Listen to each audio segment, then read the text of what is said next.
শেখ হাসিনার পালিয়ে যাওয়ার খবরে লাল সবুজের ওই পতাকা যখন পতপত করে উঠছিল বাংলার আকাশে, তখন এই ভূমিতেই চলে স্মরণকালের এক নির্মম হত্যাযজ্ঞ।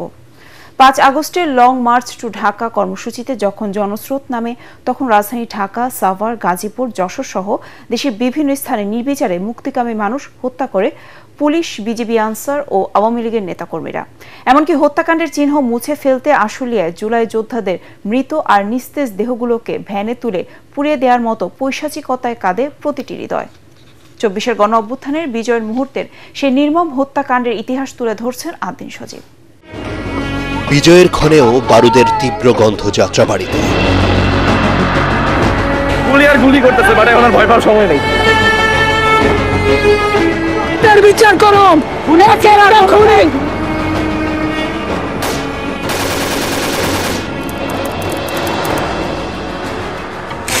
চাংখারপুলে পুলিশ আনসারের হাতে রক্তের ছাপ।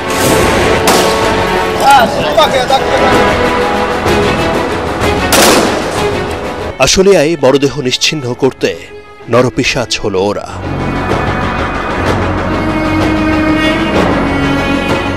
গাড়িতে আগে আগুন ধরাই দিছে গাড়ি সহ, সেগুলো যে আবার বালু দিয়া পানি দিয়ে আমরা নিবানোর চেষ্টা করছি, তখনও আবার উল্টা আবার নিবাইতে গেছি কেন এ দেখেও গুলি করছে ওরা।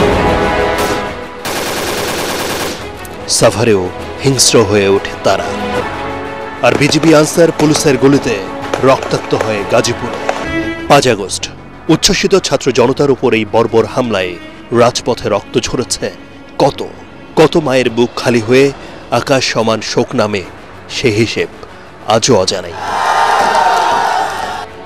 হাজারো শহীদের রক্তের ওপর দিয়ে গণভবন থেকে শেখ হাসিনার উড়াল দেওয়ার দৃশ্য জানা আছে 18 কোটি মানুষের।